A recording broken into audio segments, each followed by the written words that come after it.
ಹಸ್ತಪ್ರತಿಯನ್ನ ತಯಾರಿಕೆ ಮಾಡಿದ ನಂತರ ಒಂದು ಗೂಗಲ್ ಡಾಕ್ಸ್ ಅಥವಾ MS ವರ್ಡ್ ಎಂಬ ಅಪ್ಲಿಕೇಶನ್ ಅಲ್ಲಿ ಒಂದು ಡಾಕ್ಯುಮೆಂಟ್ ರೂಪದಲ್ಲಿ ಅದನ್ನ ಸೇವ್ ಮಾಡಿ ಅದಕ್ಕೊಂದು ಹೆಸರನ್ನ ಕೊಡ್ತೀರಾ. ಇದಾದ ಮೇಲೆ ಬರುವುದೇ ಎರಡನೆಯ ಹಂತ, ಅದುವೇ ಸೆಲ್ಫ್ ಎಡಿಟಿಂಗ್.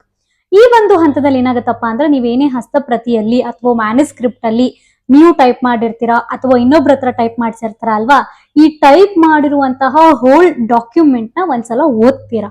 ಸೊ ಓದಿ ಇಲ್ಲಿ ಸಾಕಷ್ಟು ಸ್ಪೆಲ್ಲಿಂಗ್ ಮಿಸ್ಟೇಕ್ ಆಗಿರ್ಬೋದು, ಅಂದ್ರೆ ಅಕ್ಷರದ ದೋಷ ಆಗಿರ್ಬೋದು, ಉಲ್ಟಾ ಪಲ್ಟಾ ಆಗಿರ್ಬೋದು ಸಾಲುಗಳು, ಅಥವಾ ಒಂದು ಸಾಲು ನೀವು ಟೈಪ್ ಮಾಡುವಂತಹ ಬರದಲ್ಲಿ ಮಿಸ್ ಮಾಡಿರ್ಬೋದು, ಇಲ್ಲ ಒಂದು ಪದವೇ ಬಿಟ್ಟು ಹೋಗಿರ್ಬೋದು. ಸೊ ಈ ರೀತಿಯಾಗಿರುವಂತಹ ತೊಂದರೆಗಳನ್ನ ನೀವು ನೋಡ್ತಾ ಹೋಗ್ತೀರಾ. ಸೊ ಇದನ್ನ ರಿಸಾಲ್ವ್ ಮಾಡ್ಬೇಕು ಅಂದ್ರೆ ಈ ಒಂದು ತೊಂದರೆಗಳಿಗೆ ಒಂದು ಪರಿಪೂರ್ಣವಾದ ಉತ್ತರವನ್ನ ಕೊಟ್ಟು ನೀವು ಈ ಒಂದು ಹಂತದಲ್ಲಿ ಸೆಲ್ಫ್ ಎಡಿಟಿಂಗ್ ಅಂದ್ರೆ ನಿಮಗೆ ಹೇಗೆ ಅನ್ಸುತ್ತೆ ನಿಮ್ಮ ಬರಹ, ಇದನ್ನ ನೀವು ಎಡಿಟ್ ಮಾಡ್ತಾ ಹೋಗ್ತೀರಾ. ಇನ್ನ ಏನಾದ್ರು ಈ ಸೆಲ್ಫ್ ಎಡಿಟಿಂಗ್ ಅಲ್ಲಿ ಜಾಸ್ತಿ ಏನಾದ್ರೂ ಗೊತ್ತಿದ್ರೆ ಅಥವಾ ಏನಾದ್ರೂ ಹೆಚ್ಚಿಗೆ ಹೇಳೋಕಿದ್ರೆ ಅಥವಾ ಏನಾದ್ರು ಡೌಟ್ಸ್ ಇದ್ರೆ ಕಮೆಂಟ್ ಬಾಕ್ಸ್ ಅಲ್ಲಿ ಮೆನ್ಷನ್ ಮಾಡಿ, ನಾನು ಮಾತಾಡ್ತೀನಿ.